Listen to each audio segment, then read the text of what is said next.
Hello everyone, and it's time for Modern Horizons 3 once again. Okay, I think I had in my previous draft deck Satya. It was the red-white deck that splashed blue. I have had drafts after that. This was really good. Now, I also had Aether Revolt played against me, and I said it's just a card against which you lose. I have two of these already. Yeah, I actually played this in an unrecorded draft too, and it was great there too. I mean, this pack it's all about the two rares here, the mythic and the one, the red one. The thing is, this doesn't actually do anything if you don't get the energy things. It's not that difficult, and I would first pick it, but this is actually easier to get to use. I know this is three colors, this is one color, but this is actually only Jeskai colors too, because energy doesn't happen in green or black. So I'm taking the mythic rare because I think it's as a pack one pick one card. It gives you more flexibility. I don't have to go like all in on energy. In order to make this thing work, I can be blue, white, blue, red. Of course, these color combinations do have a lot of energy producing cards, but I actually think this is the more consistently performing first pick. If I already was deep into blue red or red white energy, yeah, that to revolt would be better. And this is also easy to splash. The format has a lot of lands that enable splashing. Here the decision is between Hexgold Sleuth and Galvanic Discharge. I take the removal over the efficient creature. The other cards aren't really worth considering here because this is so good. And we have some good green stuff here. There's a Bridgeworks Battle, great land spell thing. Path of Annihilation can just be very, very, a key card in decks that plans to play multiple of those expensive Eldrazi's, and so is the Snapping Voidcraw. Although this is two colors, this is also just totally functioning in a red-green Eldrazi deck. In order to play this, you have to be like green-blue base colors. Now, I think the pick for me here is easy. I want to stay this route here. I'll take the Riddlegate Gargoyle. It's just great in energy deck. I mean, not energy deck, but in this color combination, it's a good card in blue white, whether you are deep into energy or not. I'm taking this now, and okay, well. This is a good pack. There's also a black-green card, which is definitely not what I'm taking here, although I do like this card a lot. The Phyrexian Ironworks is the pick here. There's a Conduit Goblin, but I already have a 2-drop energy card. Of course, I might still be base red-white, but this is gonna work no matter what, and this is really good. So actually, with this pick, I'm going to just be an energy deck. Let's go. I mean, whether it's base red, white, or blue, white. I guess it's gonna be like more like base red now because I have the Ironworks. I can be like a even 3 colors, but I prefer to have 2 base colors and 1 splash. But anyhow, the question is getting answered.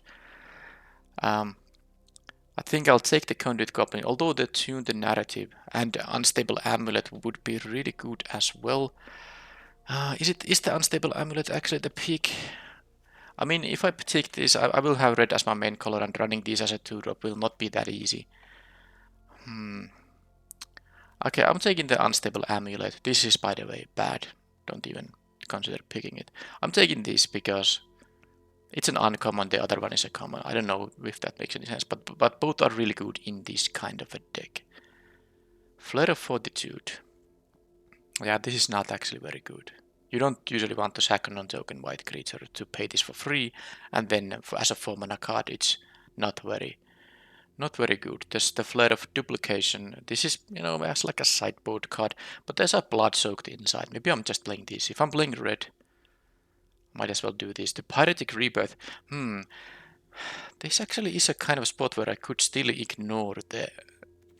I have 3 good red. No, actually I don't. These 2 of these 3 red cards are just energy cards. Okay, I'm taking the blood soaked inside, but this was a disappointing pack. It didn't really give anything for my deck in here. Corrupted Shapeshifter and a Zealot. Okay. I'm not exactly sure if I can be base red, white or red, blue. I guess I could just take the landscape, which will fix the mana anyway, you know, in terms of two of these colors. If this was the Jeskai land, I would just snap pick it.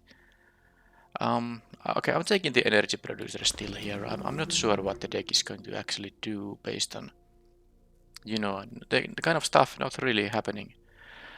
I might even take the Cranial Ram if I took the Pyretic Rebirth. I could have actually kind of gone that route. But I'm taking now the Void Bouncer. It's a 2-drop, and if I get those fetch lands, I can also produce colorless mana. But yeah, this is now a little bit disappointing. The end of the pack 1 here. Yes, I'm not getting the stuff for my archetype, and this is none of this is actually gonna work for this. I can kind of pivot to some other color combination, but I think these are not strong enough indications for that. I'm taking 20 gems. I don't think I'm gonna play the Ruby Medallion. The medallions are quite unplayable in limited. I'll take the Reef Worm, although there's a blue-red land. I haven't actually tried this. Okay, let's give this Reef Worm a chance because I haven't played that card at all. Okay, I'm not gonna give anyone a Snapping Void.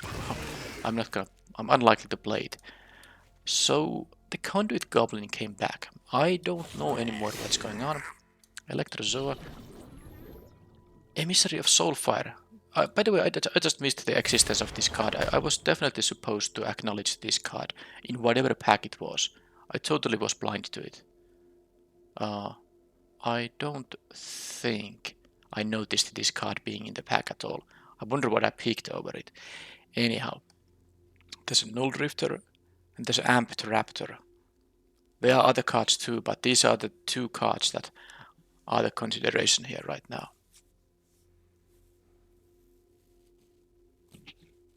I don't know how many, if any, Eldrazi spawns I'm going to get for this deck. So the 7-drop part might be a little bit difficult. But of course you can divination this with Evoke. But then again, the Amped Raptor is actually just very good for this kind of an archetype. This is not really an energy deck card, it's just a very good card when you are playing blue. Or even colorless in decks that really can ramp up to 7, which then you don't have to care about the blue. But I'm actually taking the synergistic card here over the 7-drop. Another Ironworks. And some cards that can be playable, but I'm taking the Ironworks and I will be energy. I think the Essence Reliquary might be okay in this deck because I can bounce my energy producers repeatedly. But here I'm taking the Ironworks. And there's a Breya.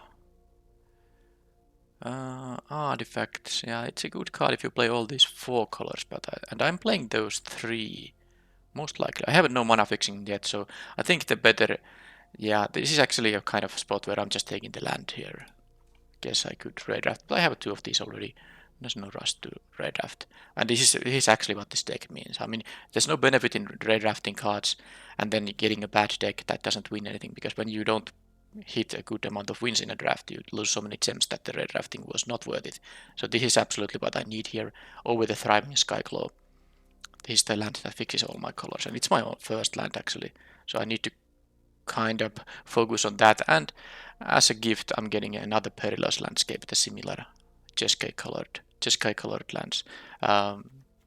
Yeah, it's always nasty to see a Writing Chrysalis go and you have to pass it. It is really good, but well, of course not for my deck.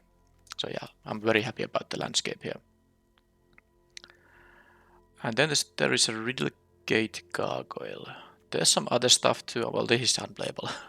You don't want to give your opponents a 2/2 flyer. This is not even a counter target spell. It's specifically one of those 3 types. Anyhow, I'll take the Gargoyle. I will probably be like an even-ish 3-color soup, which means I'm gonna have to start picking those lands much higher. This is on pack 2, midway pack 2, so I won't be having infinite amount of opportunities to pick those lands. Alright. I'll take the Specimen. It's a land spell. Not the best one, but it's totally something I'm happy to have here. Let's see the color. Color shows 6, 7, and 9 for Jeskai colors. I You can actually play a pretty even 3-color deck in this format if you get enough of these lands. It doesn't have to be the exact 3-color. It's enough if the lands kind of get 2 of the 3. This doesn't actually. Well, I suppose I'll take another specimen. I don't like the static prison, although no, this deck actually can really. Sorry, yeah, I'm gonna have a lot of energy, so I'm gonna play static prison here over the second copy of the specimen. I usually don't like it in white decks, but no, I have so much energy production that it is going to be worth it. Zealot is good, but I actually have a bunch of cards here. I think I'll take the Eruption because I have more than once been able to win thanks to this effect. I have a lot of enter-tapped lands or costs you 3 life lands, but I'll leave it that.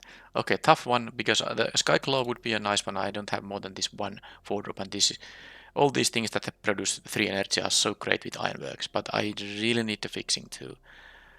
But I think I'm going to take this now because I have nothing that, I mean, so few cards that produce more than I mean, so few cards that cost more than 3 mana. That's what I was trying to say. Okay, deem inferior, like interaction, I suppose I can take it. I got another Skyclaw. Hopefully I don't get punished by being greedy and not taking the land there. Yeah, I don't like the Colosseum. It costs you life whenever you use it. There's no option to tap it for colorless mana, that's the problem. Okay, another, what? These are also Jeskai colors. Are there actually 2? I mean, both of these are the commanders. So there are 2 Jeskai color commanders, are there? Yeah, I didn't even realize. I think I'm gonna play that because it is a good one. And in this pack, there's actually nothing that great for me. Oh yeah, this is not gonna cost anything. I mean, let's say even if this was a mythic rare that I couldn't play in this deck, I think I would redraft it because this pack doesn't have too much stuff I'm particularly interested in. But this is actually a card you can play. 3 mana 3/3, Fabricate 1, giving all your other non-token creatures Fabricate 1, and then the activated ability to populate or proliferate. That's really good actually. Some of the commander cards are just unplayable and limited. Some of them are really good, and this is one of them that is really good. Okay. A decent amount of good options, but let's take the energy producer. And at this point, I'm actually just going to be straight up 3 colors. Mana will be not so good, but I really didn't get any opportunity to pick 2 out of these 3 colors. I've gotten cards passed from all of these colors, and of course, many of them being 2-color cards to begin with, plays to that. But you could take the card draw, but I'm just taking the creature here. And another Imskir, but of course it's not for this deck. Here I can take the Fanged Flame. Some interaction is very welcome here. Definitely better than the Utter Insignificance. And I should actually cut the Void Crow, which I just noticed is still in here for some reason.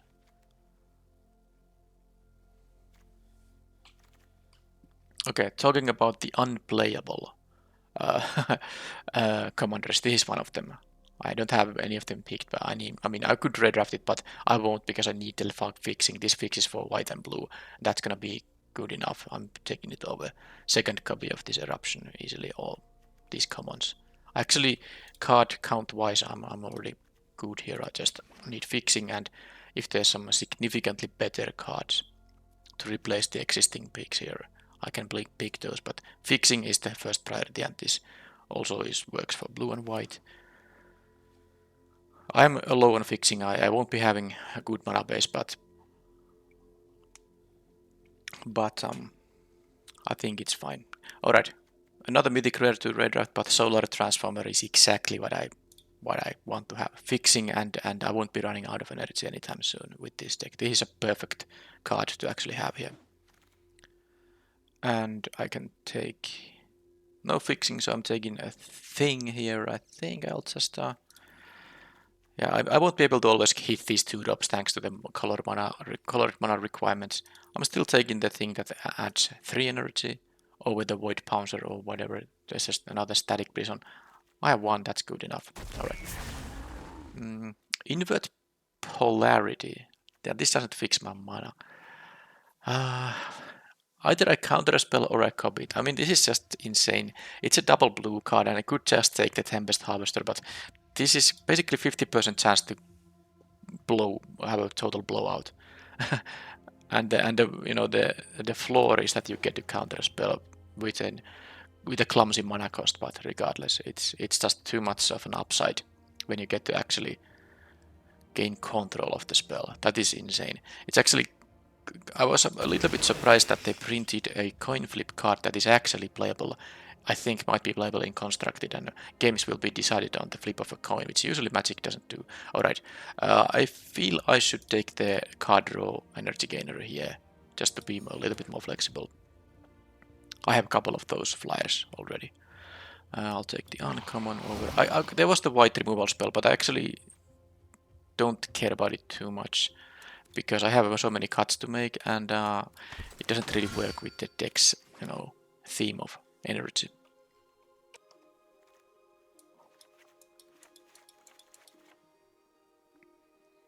I was supposed to try the Reefworm. I don't know, maybe I accidentally put it to the sideboard. But alright, here is the deck. Fixing is very low. I am happy to have the Solar Transformer to fix like all the colors. If I could just have this thing in my starting hand in every game, I would be very happy. Okay. So I'm definitely going to be like I think with these 3 MDFCs, spell land MDFCs, I think I could be like playing 16 lands, because I need to have a high land count just to have mana color sources as well in the deck. As you can see, it's mostly blue-red, but the white cards that I have, they are some early drops. I need to have access to white early. Yeah, that is the thing here. Well, I'm going to cut the Dim Inferior, it doesn't really work with the theme of the deck. I'm going to play the Petrifying Meddler, because it's just a... Well, first of all, I don't have anything that costs more than a 4, so I can really play it for mana curve reasons. And it's just a good one defensively, and also offensively. You can tap down their key blocker for 2 turns, for 2 attacks, I mean. And I just like this card in any kind of blue deck, not just the Eldrazi blue decks. And then there's the Bloodsoaked Insight, which is a 7-drop. But of course, 2 things. This is also a land, and also this has a cost reduction mechanic, so it doesn't always cost 7. I would say that usually when you cast it, it's gonna cost less than 7. Now, so let's put the lands in here. I'm not going to just add 11 lands and call it a deck. I will be cutting, and I will start from the stuff that doesn't have anything to do with energy, and sadly that means Reefworm will be going away. It's going to be good in the matchups where I know the opponent cannot exile or bounce these things. So it's definitely something I must consider for sideboarding. But because this doesn't really work with the deck synergy wise, I'm going to cut it from the main deck. I have still these 4 drops. And this is also, yeah, doesn't work with the synergy, but I think this is just a strong card in general. The same applies for the Kaith. Satya actually does produce energy, so it is also an energy synergy card. Alright. And invert polarity, I'm not going to cut this. I mean, it's kind of annoying because some games you might need to be able to gain control of the spell in order to... Well, no, actually, if you can just counter a spell, that's gonna be 1 for 1. It is a really tough mana cost, especially given how my mana looks in this deck. But this is going to have to be a card I'm gonna play. Void Pouncer doesn't actually... I mean, I have means to produce colorless mana.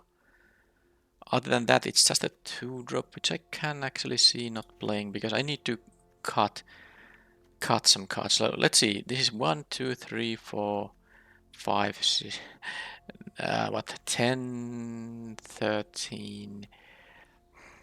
Yeah, this is the amount of cards that say energy. It's so many of them. But I must cut something. I think I can cut like one Electrozoa. This is more like an aggressive card. Yes, it does produce energy, but also it uses it very awkwardly. I'm thinking about cutting both of them. So if I do that, this is like base red. I have 16 cards that require red mana. So I mean, I guess with these 3 MDFC lands, if I add 15 lands and I have the Solar Transformer too, it is gonna be good. I don't want to cut anymore. Yeah, like a lot of cards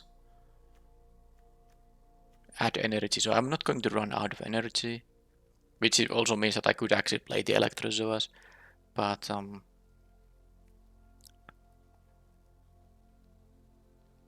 yeah, this is it, and the most difficult thing with this deck will be is the question: am I gonna get my mana?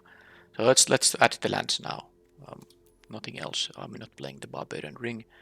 If these things had there was later lands that have this kind of they enter untapped and they can add colorless mana, a colored mana by pinging you, but they also have the add colorless mana without it costing you life. Those are much better than these that always are gonna make you pay life. Well, you don't pay life, but you still take damage from this, so it's not good. If this is in your opening hand, that might mean you start the game at 14 life or something. All right. Yep. Lands, please. So all 4 of these fetch plains and an island. 2 of them fetch a mountain, and I need mountains the most. I have double casters. Also, I have 2 red producing cards in here and 1 blue. So I mean, combining all these and not taking into account that Solar Transformer produces any color. I have here 5 cards that add blue, 4 cards that add red, and 4 cards that add white, or not necessarily add, but get a land that adds those colors. So it is 4, 4, 5 currently. Well, I want to start with at least. I would ideally play 6 mountains, but I don't think I can get to that high amount of mountains. This would be like 10 for red when I consider these 2. I don't think I can afford that many, but let's see if I'm adding 3 and 3 in here. How does this look like? So this would be kind of 9 for red. It is always kind of, because when these things can fetch multiple things, once you do fetch one of the things, it won't help with the others anymore. So let's say I have a Perilous Landscape in my starting hand. When I use it, the automatically the available mana for the other sources is going to decrease by 1. But I still like to count this as such. So 9 ways to get red mana. 8 ways to get blue, right? Because these fetches the island and this thing. And then there's 7 ways to get white. I need white the least. Well, not by much. Sadly, my 2-drops all require white. But you have to make some kind of split, and the other option is to cut 1 more mountain, add 1 more plains. But however it goes, and of course this, I can count this as everything, so add 1 to each of those counts. That's like 10 for red. Is it 9 for blue and 8 for white if you count this? So this is gonna have to do it. I also have a double blue card here, the invert polarity, so it's okay to have like more blue than white. But this is it, and I might have some bad starting hands. But if in the games that I don't, this deck seems really good. So let's see how it goes.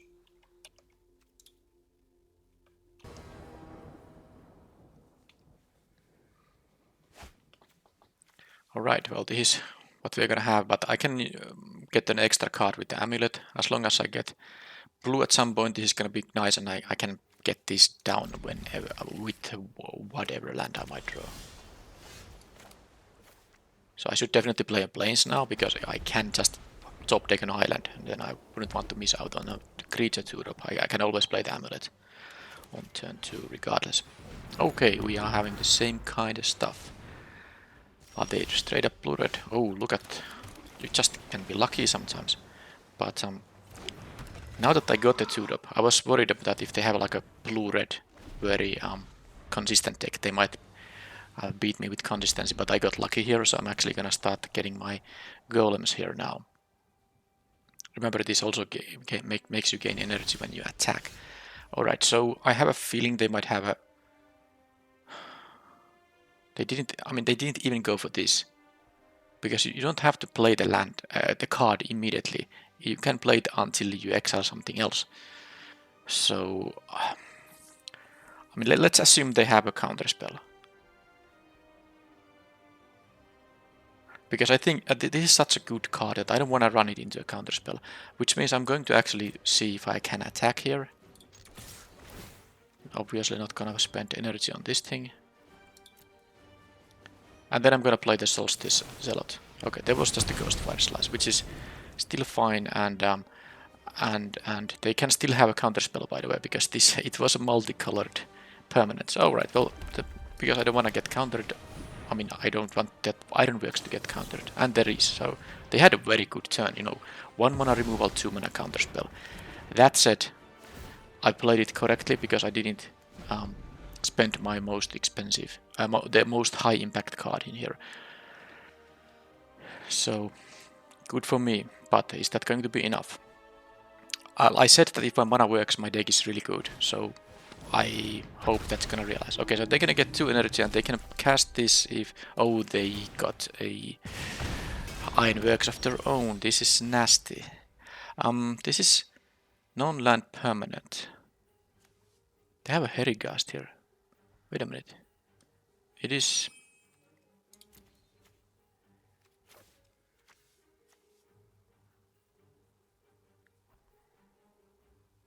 Oh, exile cards from the top of your library. Okay, this just went to exile. But I don't know why it shows in there. I mean, they can't cast it anymore if I understand it correctly. Alright, whatever. Let's do something. I need to do something good now. So I can play Amulet and a Gargoyle here. That is the most mana efficient thing. Next turn I can play a Static Prison and then the Ironworks. So I'm gonna go for that. And I'm not going to use the Amulet here. I will use my energy for 3 trees and sometimes on cards, but I'm not going to decide on it yet. That thing has first strike, so no blocks in here. I think this is just in their exile. It shows here. I don't know anymore. Why would I mean, it's definitely in their exile as I can see. There's no way you can... No, it is actually exiled by the Unstable Amulet, isn't it? Oh, they have a kill. I can't get the Ironworks to get any energy because my attackers are dying. Alright. Landscape gets me the blue for the polarity. That's nice. Well, I'm going to start with... I know I could actually just do this, but I'm gonna wait. I might need to have just a lot of 3 trees instead of cards. I'm not sure if I want a Static Prison yet, because once I do this, I have to commit paying energy every turn. Oh, come on. The opponent just has the absolute nuts in here. They had to at least pay all the energy for that. But yeah, this seems like it is...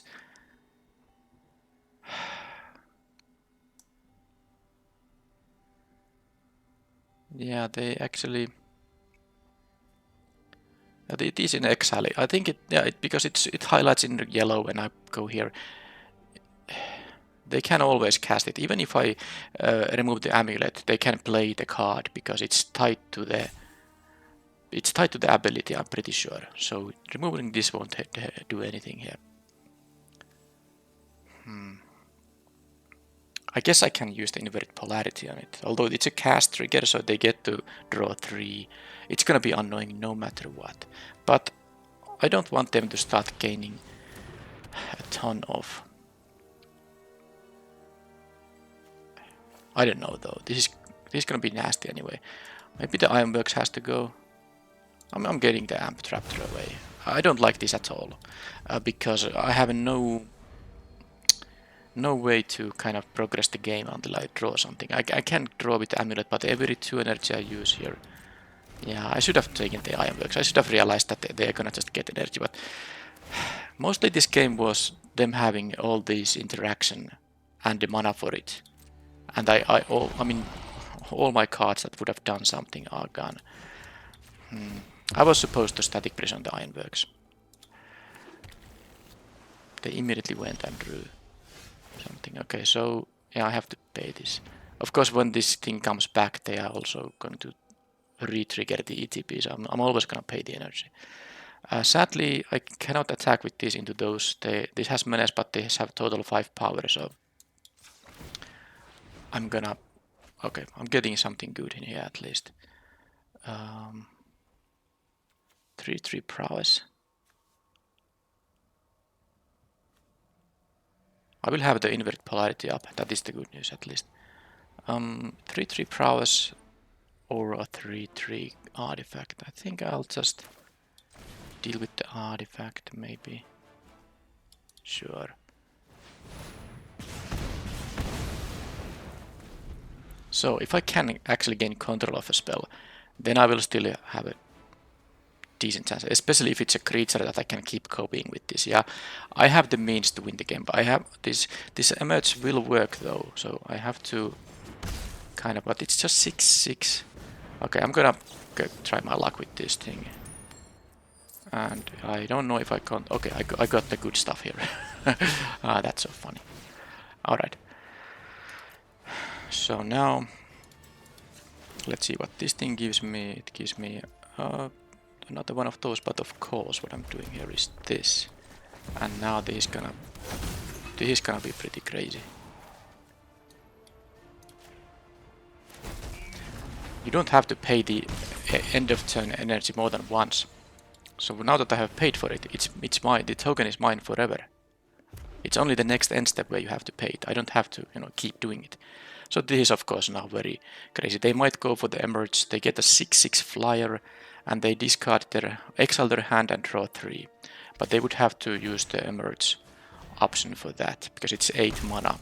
So they can do it now by sacking the superconductor, which they have to do. Whatever is in their hand will get exiled. And they have a 2-turn clock. They exiled another Ironworks. I get my... Okay, that's gonna give me a free spell. So first doing this to get even more energy. They get some pings here too. Then I'm gonna get... Yeah, this is actually pretty crazy. I'm gonna get I can copy the Raptor even. So there's an Emissary of Soulfire. Is this just a win? Oh, it's very close to win actually, because I can put so many. So I get exalted. I can get 6 exalted counters. Oh, and that means they are going to go to 1 life. Because of course exalted doesn't do anything. Can I get any pings there? I mean, I can put 6 exalted counters among these creatures. I can have even multiple on one creature. Each instance of exalted will trigger, and I would be able to attack for 9. So, and I get to copy something, but that's... Oh, but then this is gonna ping. Whenever you cast a spell from anywhere other than your hand, and this makes me cast it, doesn't it? Only if... I mean, I'm gonna use a lot of energy here. I'm gonna have only 1 energy left when all is said and done. I think I should go for it though. Because this is... But if I reveal a card that costs 3 or less, and I can cast it, this ping will deal the final point of damage. Alright, I'm gonna go for it. I mean, there might have been another victory here somehow. Okay, they are gonna check. They have a mountain there. They might have another. I might have another victory, but I didn't. I didn't understand what it could be. Oh, they have to. Oh, I'm gonna get more energy if I copy. Wait a minute. If I copy this thing. Oh, I think I have a better win here. Oh yeah, that is true. I'm gonna put one on it. I actually can copy this thing. They have to block it. Yeah, so... because this they can't block. This will be dealing 9. And then this can just, you know, any target. Alright, yeah. So this is the guaranteed win, because I get the energy from this too. Yeah. They can't block the menace guy, and they have to block this, and when this dies, I pay 3 energy and 2 damage to their face. Oh boy. Well, here you can see why I played Satya. And you can also see why I played the invert polarity, because it's the kind of the catalyst in all of what happened here was that I got the 50% success here, and then I had this bomb mythic, and and the synergy took care of everything. But yeah, now I actually put an exalted counter on each of these things, but it works so that if you put 2 exalted counters on one creature, both exalted abilities will trigger by, you know, separately, and the end result is still +2/+2. Okay, so they have a 2-color energy deck. I stole a victory after they had a very efficient start where they were able to deal with everything I had, but I came over the top in the end. So this is the matchup where Reefworm might not work, because blue has the kind of interaction that can deal with it. Also this thing exiles, so yeah, if they exile the 0/1, that's it. Okay, I'm not going to play the Reefworm. It's inconsistent against this opponent. They might also have stuff like Dim Inferior and whatnot. Is there anything I want to sideboard? I mean, there's nothing specifically interesting in here, but is there something in the deck that I don't consider very useful here in this matchup? And I think this deck is so kind of a well-oiled machine that every part here is needed. So I will only sideboard when I find some sideboard cards very useful in a particular matchup.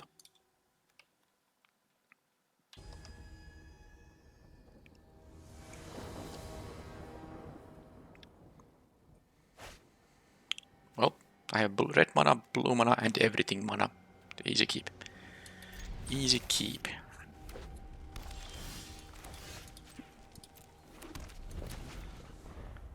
And I'm going to go for the Transformer instead of the Amptraptor. This only hits 2 mana things when this is the first thing you play. And I might just prefer guaranteed 3/3s anyway. Let's see if they have the Ironworks, because this is a really good card. They did have the Amulet, which is also really good. Battle of Energy decks. Mine is less consistent, but maybe, hopefully, is more powerful as a result. So no counter mana up. Now is the spot to play the Ironworks, and I can fetch a land. Although I don't need to use energy for that. Yes, it is the best idea to do.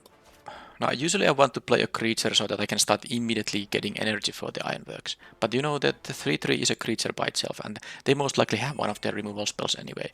This is better to do like this, because now I can now use them, one of these lands, to fetch the isle to the plains here. I'm gonna take this one because this can also get me a mountain, which I might need, but this only gets me an island and plains, and definitely I won't have any need for islands. So plains it is. Okay.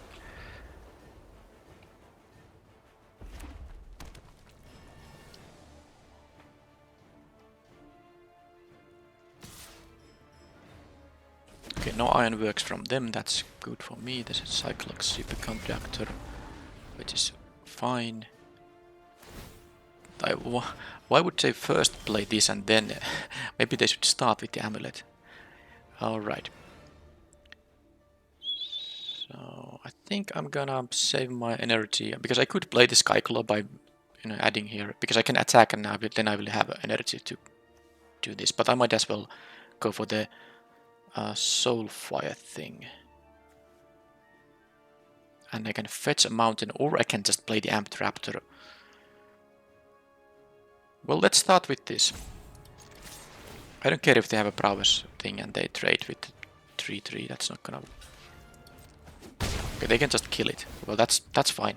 They can pay 3 energy to kill this thing, which is totally fine. I'm very happy about them using energy for that. And now I'm gonna play the Emissary. And then I'm gonna consider about the Amped Raptor, but I think I'm not going to. I'm just gonna do this, and I want to get my mountain with this thing. Just do this right away. I mean, I could have, represented some instants that costs 2 mana. One of them is red, but this saves me time. All right. Now, I'm not gonna get any exalted counters. I'd prefer using energy on the 3-3s. So before anything happens, I'm going to do this attack and see what happens. Okay, now they can have those counter spells, which means that I'm going to play the Conduit Goblin first. Am I not? Let's see what happens here.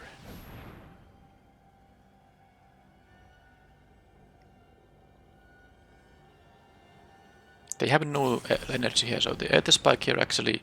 I can just pay for this. This is odd. Maybe they are gonna use... Okay, they just wanted to get energy and they used 2 Aether Spikes in here. That was insane. They used 2 counter spells on that thing.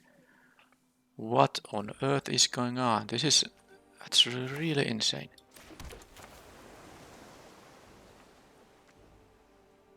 Oh, doesn't matter how I use this.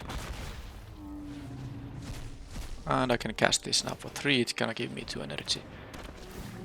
And I can get it. This is the Ironworks, it is insanely good card. If you have the energy deck, and as you can see, it's not that hard. Most of the cards in my deck produce energy. I don't know about the Wrath options for red in this format. They get a fresh set of cards. They had a land and one of these 3-drops. Okay, they exiled these and drew 3 cards. Now, I can tap this guy, but I think I want to do it defensively rather than offensively. So,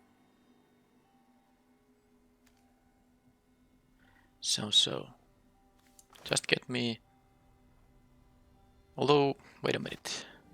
If I want to attack...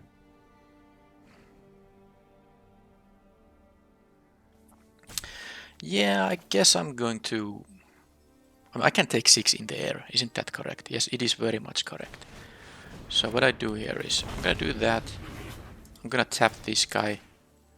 And then I'm going to attack here with everything. And of course gain the energy, allowing me to get another token, which I think makes sense to get. I mean, that means I don't necessarily have energy for tapping, although I can attack and then before going to, to get this trigger, then before going to blocks I can use this ability. So yeah, I'm also going to just fetch a, suppose a mountain. Or maybe plains. I have 2 mountains, that's enough. Let's do this. And I'm gonna activate this. And now this means the opponent has to... I mean, of course, this board is just... They need to have like a mass removal effect. And I don't recall all the cards in the format, if there is a possibility for that. They probably can't really attack with the 6-6. Unless they somehow can win.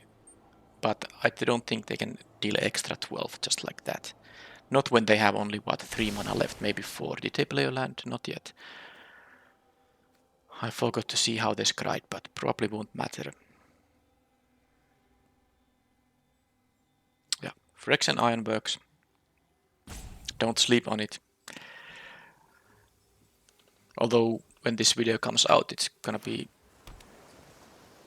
you know, I don't know. I'm recording these things beforehand because I'm having holidays in July and I won't probably be playing that much games. Well, I will be playing some games, but I have also other things to do. So I mostly will record everything I want to publish during July, before July. So I'm not sure when this is gonna come out. You probably might be aware at that point already that this is insanely good. This is, you know, this is on the Sunday of the week when Modern Horizons got released on the Tuesday of that week. So it hasn't been out that long when I'm recording this. Alright, so I did get this thing.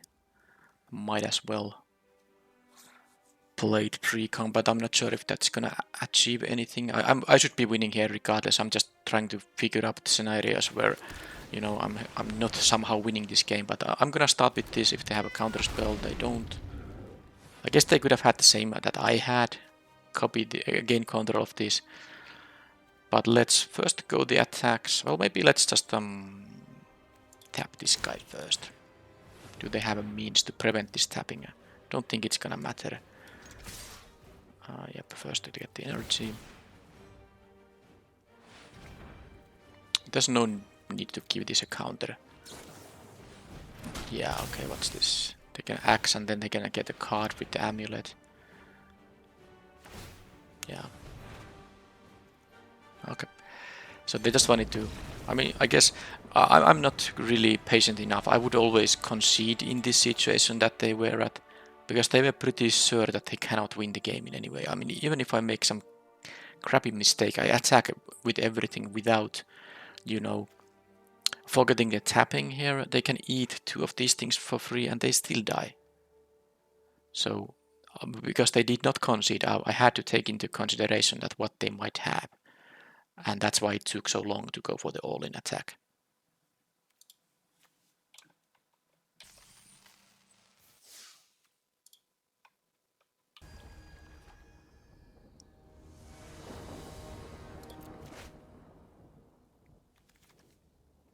Tune in the narrative, this gets me the planes.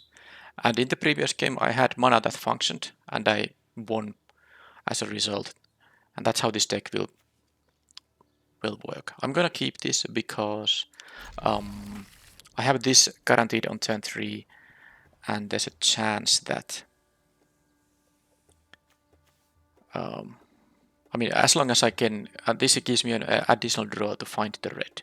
So what I'm gonna do is I'm actually going to get the plains here, allowing me to get lucky and draw the mountain for turn 2. I don't need to play the narrative right now. I can do it on the next turn. Okay, well, I'm actually getting the mountain this way. It will delay my place, but it's still quite fine. I guess I'm gonna just gonna use it right away. So this is all the colors. And I have playable spells. Oh, what? There is the Keith, famed mechanist. I mean, they might have the removal spell, but if they don't, every creature I have will be fabricated. I'm gonna go for it. I mean, not removal, but counter spell. It is so tempting to just go for the Keith in here.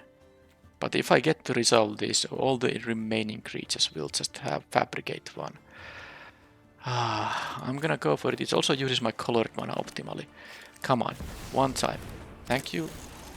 So I get at least a fabricate, which means I'm gonna definitely get a 1/1 here, because if this gets removed, I want to have at least something left for it.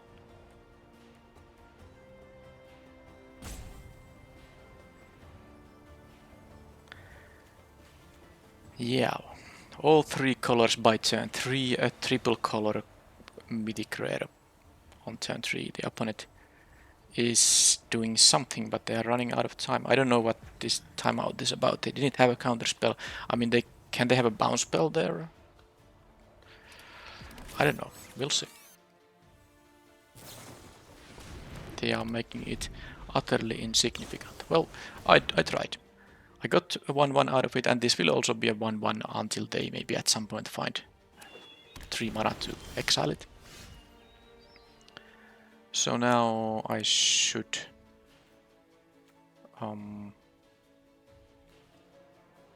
well, I should actually play this, tune the narrative, and then the Zealot to maximize the usage of Mana Bolt. Maybe I don't play the Zealot. I have something better, and I will get the third energy like this. So these Ironworks is pretty good, but I might be facing some large Eldrazi, so how does my deck fare against such things? But the opponent is playing slowly. Hopefully they don't have like a Wrath effect. This doesn't get a Plains. There is a White Wrath in the format, at least. There might be some others. There's also Toxic Deluge, but this doesn't get Swamp either. This can get a Swamp and a Plains, so let's see what is it. Okay, not a Swamp, because I'm really... Wow, I'm really worried about Toxic Deluge, but this is actually insane. This doesn't have a non-legendary clause. I can copy the Kate now, and I will have an actual functioning Kate here. It will cost 3 mana. I will be able to pay for it because I'm getting another 3. I mean, this is gonna give me... this is gonna give me 2, and then this is gonna give me 1. So yeah, this is work. This is gonna work.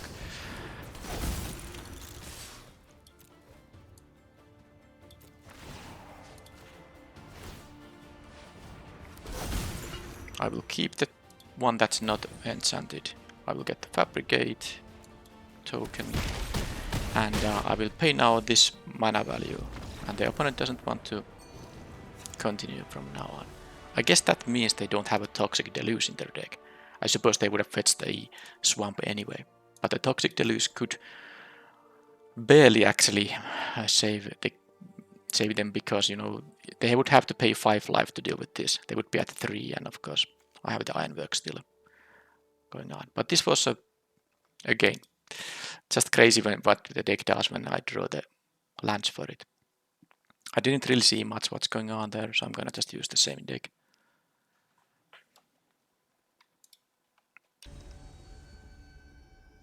Don't be ridiculous, but I just was. Very ridiculous. 2 Mythic Rares. Perfect mana and 3 color deck. Yep.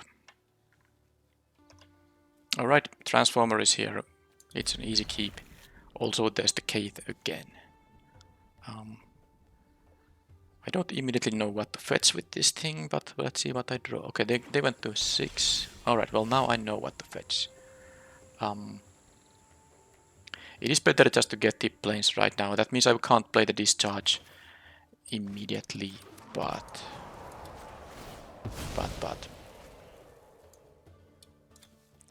there's a good likelihood I don't even want to use this on turn 2. I should play the tapped lands whenever I have the possibility to do that, because the mana can be a little clumsy in this deck. Alright, they had nothing, and I can have here this Transformer. The Kate is not even gonna eat energy from this thing. Witness is good. They can get this thing back unless I choose to just kill it. I'm not sure if that's smart, but this will become a 4/3 too. It's not just that it gets a card back, but it's becoming a large creature. So I actually do choose that way. What I can even do, I can add colorless here, play this.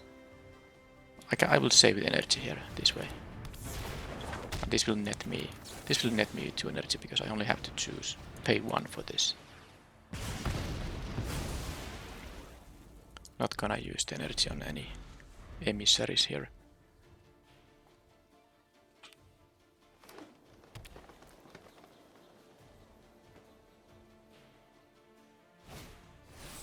Okay, so that thing actually kills my thing. I'm glad I have my mana otherwise working. So, and I'm much happier to have this artifact surviving. Do I want to do an Exalted counter? I might actually want to. I want to cast the Kate this turn. So I think this needs to be a land. Although, no, if I use this, then I don't necessarily have blue mana.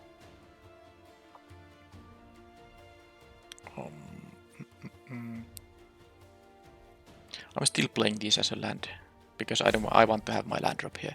So I'm gonna give this an Exalted counter. just so that I can attack here. Don't know if it's gonna be relevant in the long game, but it's just 2 energy out of my plenty. Let's do this. I'm going to get here a I can, by the way, proliferate into exiled counters, more of them. That's really good. I could give this a +1/+1 counter, but I mean, if it gets killed, then it's annoying. So if it survives, that's what I like. This can be a game-winning card, but I really think it's more important to have a land drop here. So if they let me untap with Kaith, I can proliferate more energy to myself and more exalted counters on everywhere. So this is actually pretty darn good.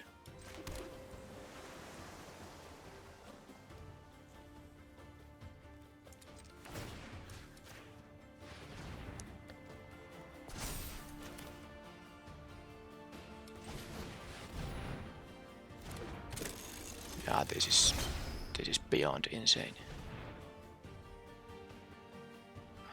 Maybe even getting a counter here, because it has a very good death trigger that cares about its power. And oh boy. Oh boy. The opponent is not going to like this.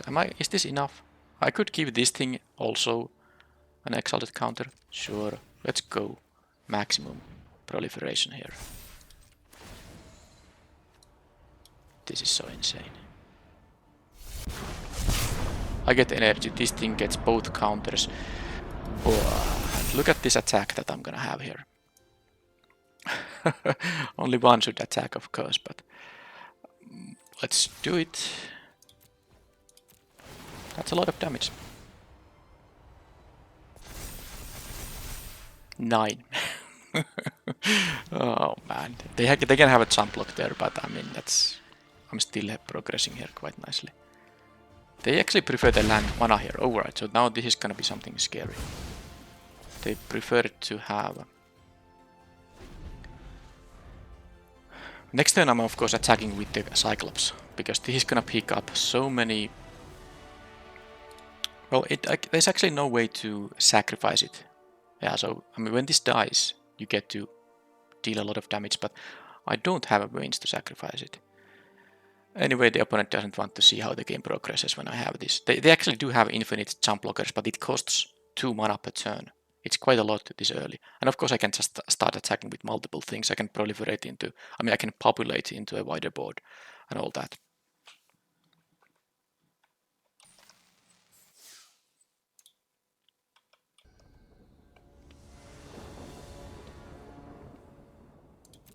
On the play with, well, I have all the colors.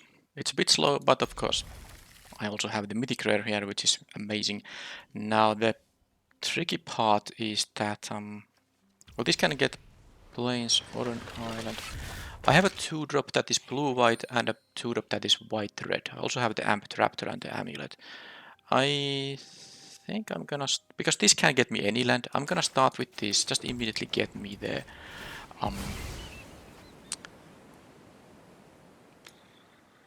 I get the Plains because I might draw one of the red-white 2-drops. I have 2 of those in the deck, so I would play that if I draw that. And now that that happened, I'm going to probably... My 3-drop will be this thing. So now that I didn't get the island... Well, no, actually, this needs both a Plains and an island. I think I'm gonna go for the Amulet now. Get the 2 energy from this thing. And then on the next turn I can play the Amped Raptor. And I get 2 energy again. And then I might get an up to 4 mana card for free. Up to 4 mana card for free. And then I can play the land and fetch the, the island with it. That's the plan. Unless I draw something that makes the plans change. Because if I just drew like an island naturally, I might go for the Emissary.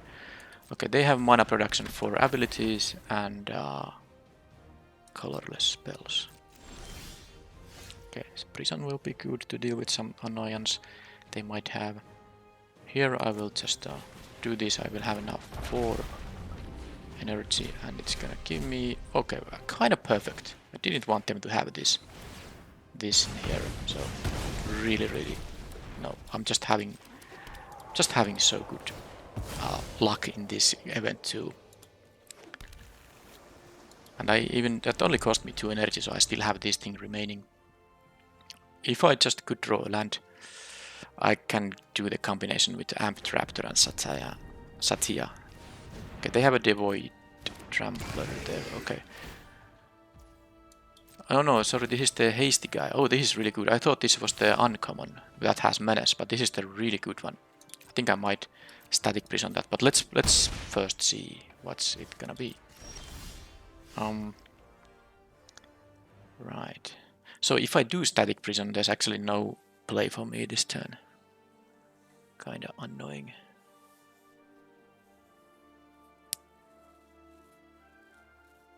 Yeah, I think I'm gonna have to go for a... I need to have my land drop, so let's try to see if this is gonna help. This is playable until I exile something else. Sadly, it won't be playable until I find another red source. So now my mana might a little bit, you know, might hurt me, which is something I deserve, I guess.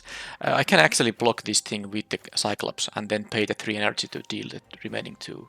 This thing trades naturally with 4 toughness creatures, because as long as you don't use the energy it provides for anything else, and if you get to trigger the prowess, of course, or otherwise enhance its power, things will be different. But yeah, this is good, but this also requires colorless mana, so it's not always that easy to cast it early in the game. Stomp. Okay, so I will not use 3 energy to deal 2 damage on something. I will take 4 damage here again. Okay, at least they weren't able to double spell this turn. That is good news. That is a land drop. Costs me 3 if I wanna have it untapped. So I actually cannot both play the Emissary and the Static Prison.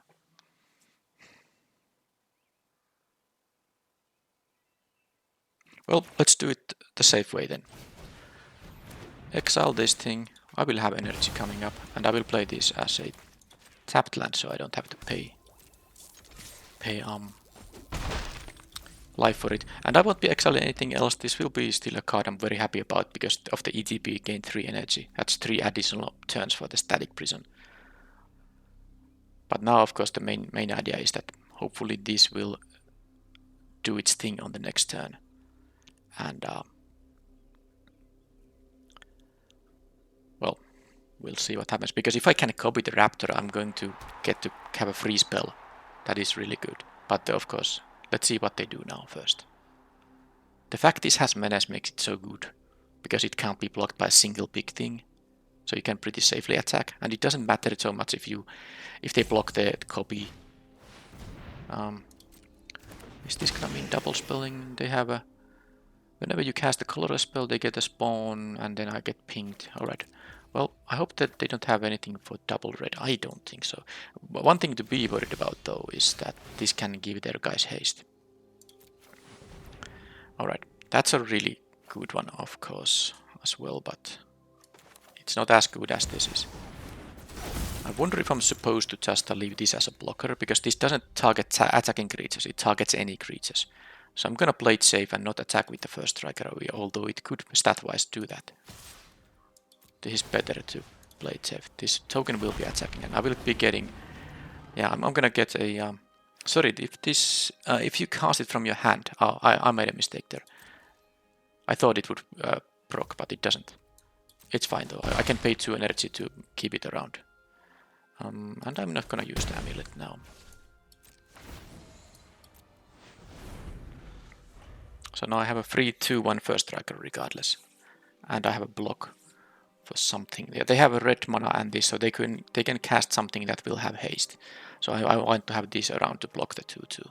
Or jump block any massive non-trampler that hastes up. If I get a land at some point, I can probably seal the deal with the Meddler. Now remember, this is also a cast trigger, so copying the Meddler won't give you the cast trigger. But I of course have multiple avenues to consider here now. So it doesn't actually matter too much what I'm even gonna draw. But what matters is what they are going to play. And can I survive?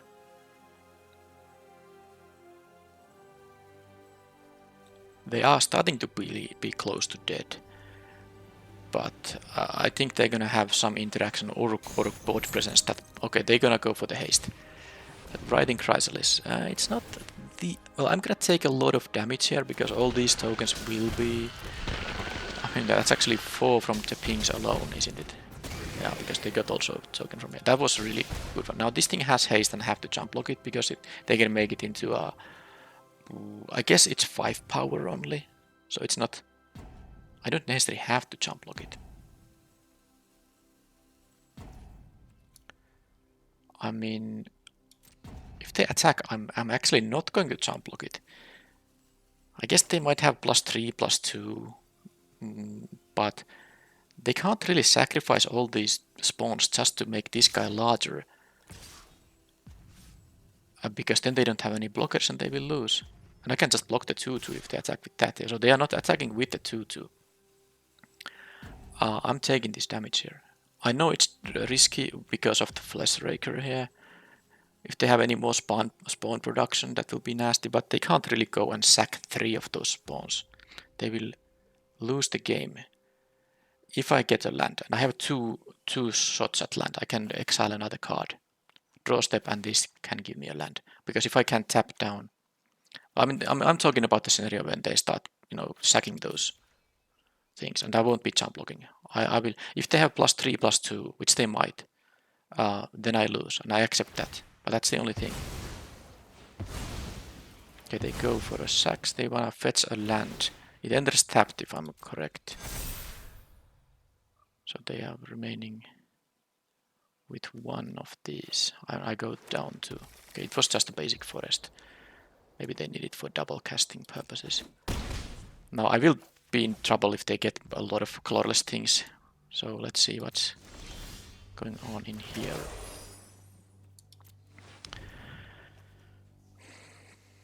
So at this point the Skyclaw won't be anything I'm interested in, so let's just replace it with something else. Nice. Nice. So this now is a little more difficult. Can I force... If I can force a jump block with the Flesh Raker. Yeah, and I could have actually if I had the land here. Yeah, by playing this, tapping this token and you know, attacking with the copying the meddler, I would have too much damage. They would need to jump block. But do I have now a victory thanks to the Emissary of Soulfire? Well, no, nowhere near enough.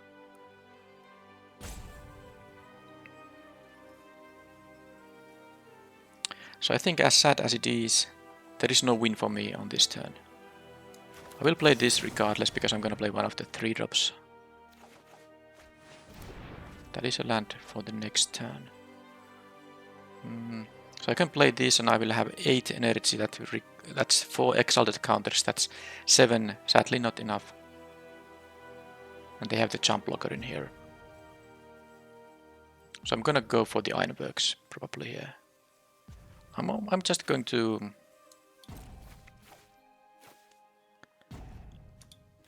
Yeah, do this attack here. I might lose now because of the fact that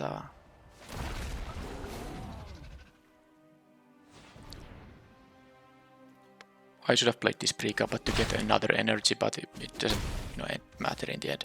I actually could do this. No, I can't because I don't have double red. Okay. I have a feeling that because they didn't go for any blocks, I'm just going to lose to something. They might have they have double red. Oh, let's see what happens. It's possible the Flesh Raker makes them win the game now because it's so much pings I took from all these things. I have blockers, but if they can give this thing trample. Okay, I'm gonna go to 2 now.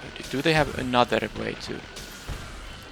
I'm gonna actually go to 1. Yeah, okay. So did they have all they needed? Yeah, okay. The Fleshraker just... So if I did jump block on the previous turn, but I didn't know that. I mean, the blame is on me, because I was able to get a lot of new attackers here, so being at the 8 life here would... That said, it's not that likely that they have, these specific cards. The fact they had Repurposer. But this thing triggers from every colorless thing. I guess they just needed 2 colorless spells, but they... Okay, well, whatever. That was that, and is this the matchup where the Reefworm can do something?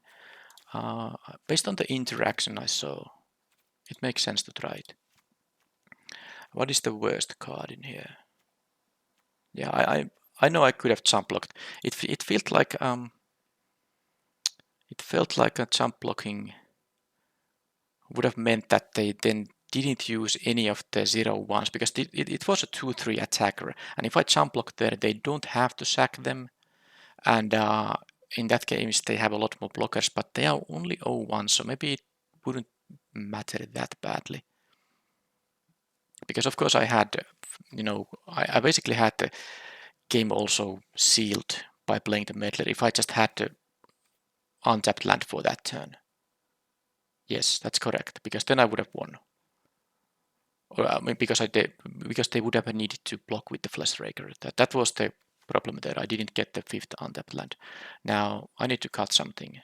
But I was just trying to say that it wasn't an obvious jump block, but maybe I was supposed to consider it a little bit more. Right. Well, all of this stuff is good, so I don't know really what the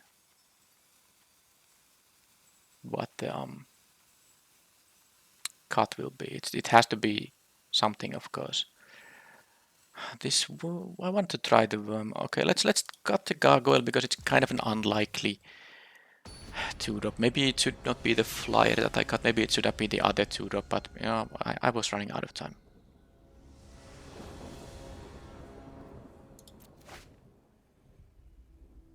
Well, this is the kind of hand I have to mulligan. This is not. And the question is... It's a shame, because I had the perfect mana in that game too, despite not having the 5th one. That would have been the absolute perfect. I felt like I was robbed of the victory because of their one annoying rare pinging me so many times. Alright, so I'm going to get rid of the Eruption here. I will be playing it as a land anyway, so I might as well put it back to the deck, and maybe I can draw it later. Because I will be... They have a Devourer of Destiny, so they can, do that thing. Do this thing. Whatever, it doesn't really affect my doings. They also had the rare that Trample Haste Eldrazi rare, so they had the rares to win. That said, I have won with my rares, this one and the hasty one that copies things, so that's fair.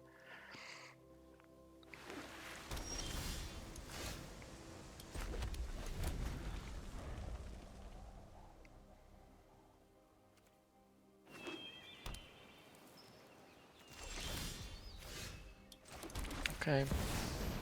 Please don't counter it. Please don't remove it. At least I get the token.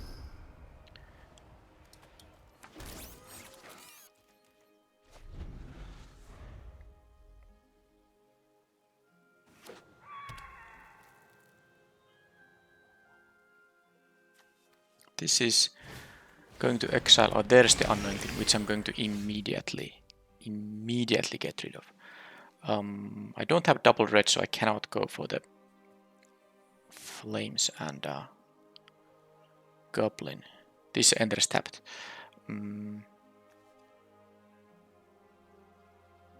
Whenever they cast a colorless spell, they get an 0/1. Yeah, just not gonna... Not now, not in this game. My mana is fixed now, unless they destroy the artifact. But yeah, this is gonna be a cast trigger. Exile target permanent that's 1 or more colors, and that's gonna come once they have access to 7 mana. They have the 2 colorless sources already. So how many of these, rare Eldrazi's they have? They have even a Kozilek's Command. Their deck is all Eldrazi's. That's a really good deck. So they deserve the win, in the sense that good decks should win, of course.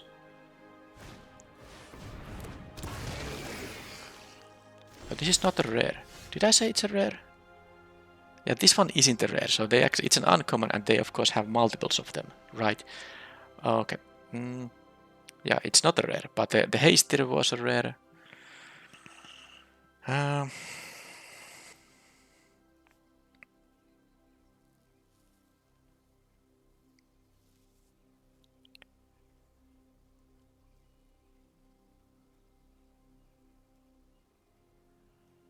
I think I'm supposed to play the Conduit Goblin here.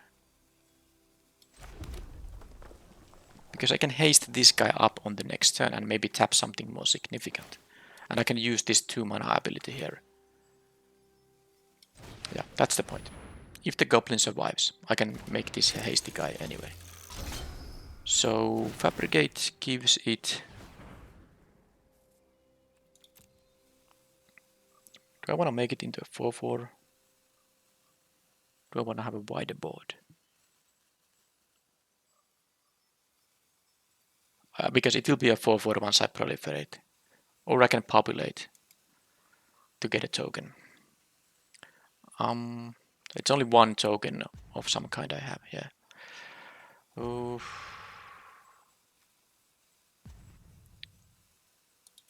I'm gonna give it a counter. I'm gonna immediately proliferate, just in case. It's gonna matter for something.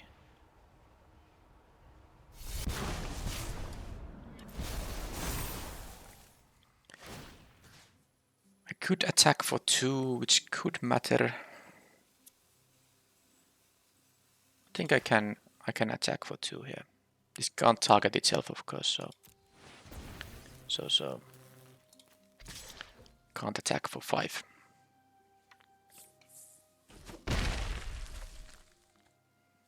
If the Conduit Goblin survives, I can have a good attack on the next turn. But yeah, every colorless spell will be getting them a spawn. And those spawns unknowingly jump block very well. There's the Chrysalis because of course that has to be there. Okay, well, Chrysalis, I can of course stun it, but my damage dealing capability just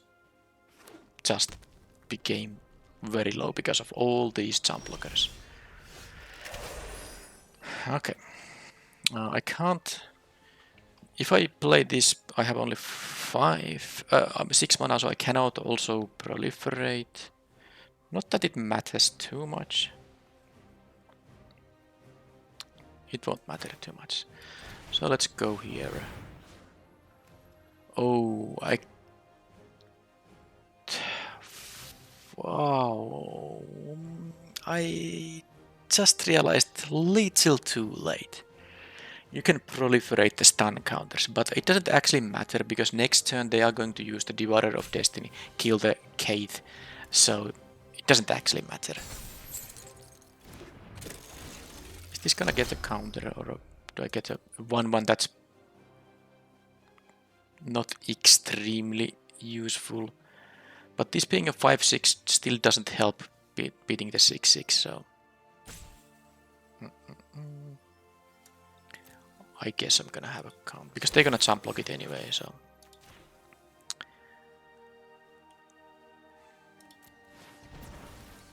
I guess they are gonna lose some of them. They're not gonna jump block with everything, of course, but they are at 14, they can take the damage. Yeah. So that's bye-bye for Kaith. Devourer of Destiny will be happening. Yeah, proliferating the stun counter is really nasty, of course, but it won't matter because this will die. And I will no longer get the stun counter because it's already on the battlefield. Devoter of Destiny. They have one color Socio if they sack this thing. Wait a minute, they actually didn't... Oh, they forgot to sacrifice the... This Chrysalis is still just a 3... They jump blocked and they forgot to sacrifice them for the Chrysalis to actually... You know, for the Chrysalis to...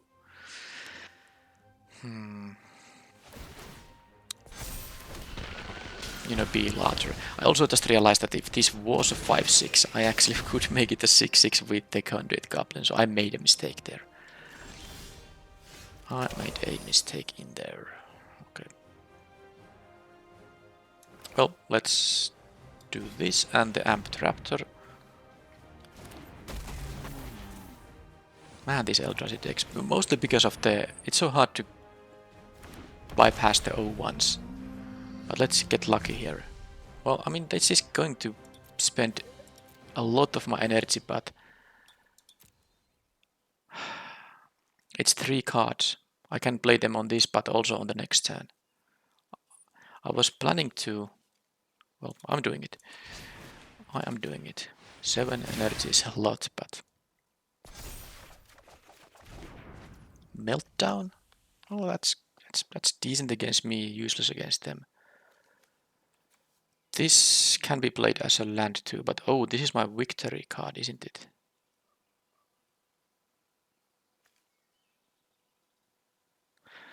I mean, the other 2 cards don't do anything, but this is gonna give me the victory, right? Unless they have a flyer.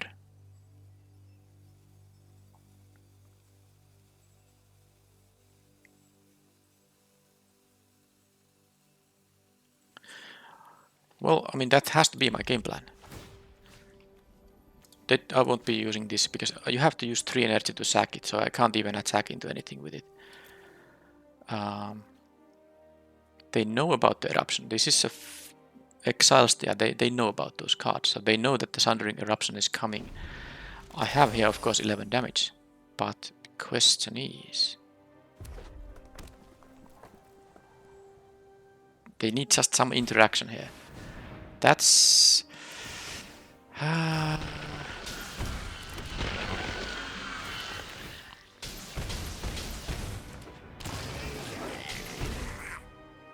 That's insane. The Fleshraker, I mean, their deck is just crazy good with all the colorless stuff, and of course the best, you know, colored Eldrazi's too. So they can threaten with some kind of an attack. They still have a lot of mana and 2 cards.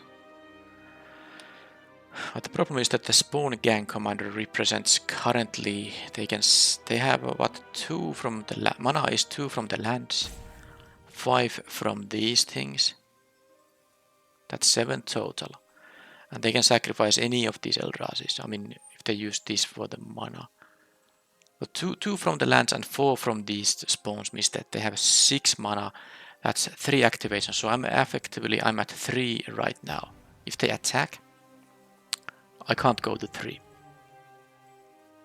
So actually the Spawn Gang Commander was the exact thing they needed to make the Sundering Eruption and not work. Because they can just, you know, kill these things. I don't have the energy. They just had the nuts here. I had nuts in my earlier games, but I didn't even win a game. I think the first game was totally winnable if I jump block the Writhing Chrysalis. But this is really the glaring Fleshraker in action. So much pings from these things.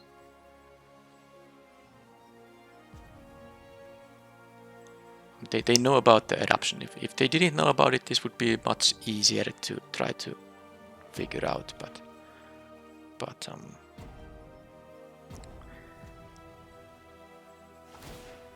they can kill enough of my guys. They can kill that, and they can still kill one of the 1/1s.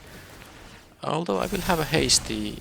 Oh, I mean, they're gonna force a block now. They can, of course, they can freely attack now because they know they won't be blocking. Yeah, this Spawn can come under with the Writhing Chrysalis. I mean, this doesn't have trample, so I can jump block.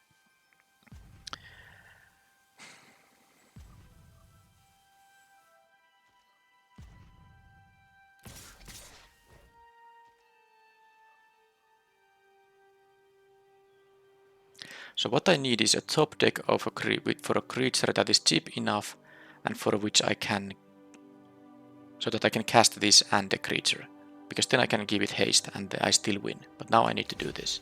If I go to 3, I think I can go to 3. I mean, famous last words. That's not it. This is 9 damage. This is because this thing has 0. Oh man, oh, what a way to lose. Now let's make sure I didn't make any mistake here. I had to jump block there, yes.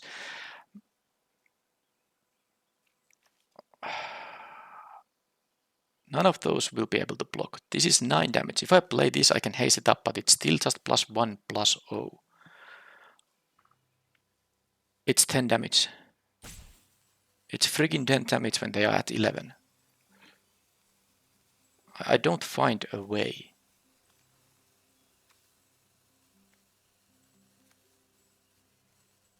I mean, I drew the worst thing I can, and I got this eruption, which was the thing that actually allows me to win.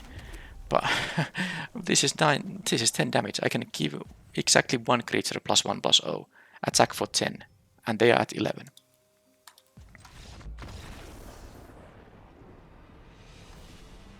At least I lost both games.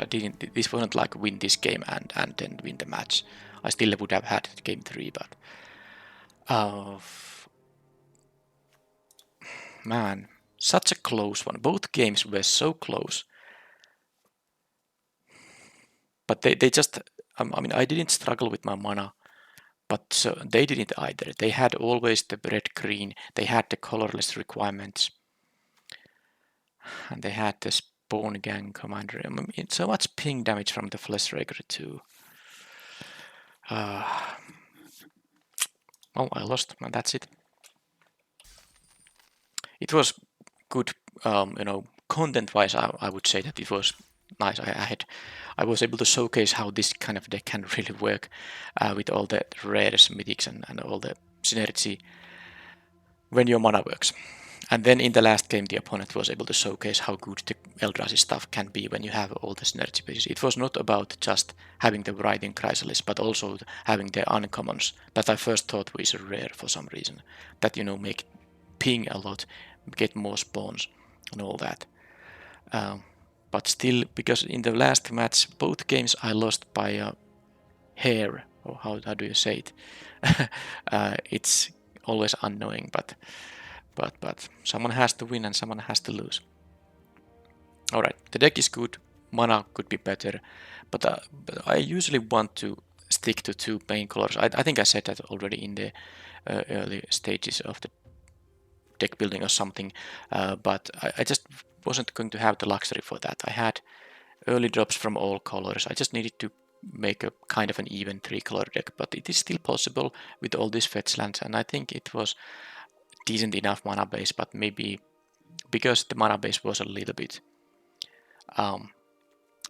let's say, not very robust, maybe the fact I only got 2 match wins is okay, but this deck definitely had the power in it to really go for 3 wins.